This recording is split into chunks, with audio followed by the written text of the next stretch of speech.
6 তাৰিখে গধূলি 6 তাৰিখে 5 তাৰিখে 5 তাৰিখে ৰাতি 12টা বজাত এখন গাড়ী চুৰি হৈছিলে টাটা জেনন আপোনাৰ কেৰিয়াৰ আৰু মালবাহী AS12 BC 2312 এইটো খবৰ আমাক ৰাতিপুৱা জনালে গাড়ীৰ মালিকে সেই হিচাপত আমি অলপমান চ'ৰ্চ এংগেজ কৰিলোঁ চ'ৰ্চ এংগেজ কৰি গম পোৱা গ'ল যে এজন চোৰ হাফিজুল ইছলাম সি দোলাবাৰীত আছে তো আমি ছেকেণ্ড OC যাই কিনে তাক ধৰিলে ধৰাৰ পিছত সোধপোছ কৰাৰ পিছত গম পোৱা গ'ল যে গাড়ীখন ঢেকীয়াজুলিৰ ফালে আছে চ' TSIক আমি পঠালোঁ TSI গ'ল গাড়ীখন ৰিকভাৰী কৰি আনিলে ঢেকীয়াজুলিৰ পৰা তাৰ ঘৰত ঠেলামাৰা ধৰকচোন যোৱাকালি 4টা বজাৰ আগত আমি যোৱাকালি ৰাতিপুৱাৰ আগত তাক ধৰা হ'ল 10টা 11টা বজাৰ ভিতৰত ধৰি কিনে গাড়ীখন 4টা বজাত ৰিকভাৰী কৰিলোঁ ঢেকীয়াজুলিৰ পৰা আছে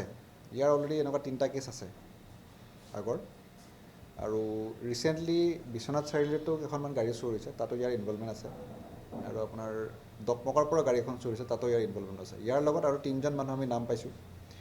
আপোনাৰ 1 নম্বৰ হ'ল ইক্ৰামুল চবেই জানে ইক্ৰামুল গাড়ী চুৰ হয় চহৰ আলী ডক্টৰ বুলি কয় এলাইজ তাৰ নাম অলমষ্ট আপোনালোকে গম পায়েই কিজানি তেখেতসকলো ইনভলভ আছে যেতিয়া আমি অপাৰেশ্যন কৰিছিলোঁ তেতিয়া চহৰ আলীৰ ঘৰটোত আছিল কিন্তু আমি যাই পোৱাৰ আগতে সি ওলাই গৈছিলে গতিকে আমি তাক নাপালোঁ হাফিজুলক ধৰাৰ টাইমত মানে এতিয়ালৈকে আমি এজনে ধৰিছোঁ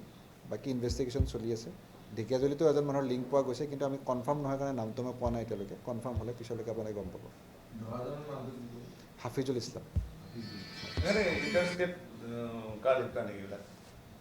ক'ব পাৰে এতিয়ালৈকে আমি কনফাৰ্ম নহয় কিন্তু গাড়ী কিছুমানটো বাহিৰতো পঠায় গম পোৱা গৈছে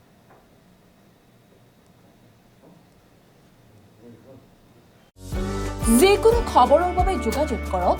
আমাৰ এই নম্বৰত 9181 307 2221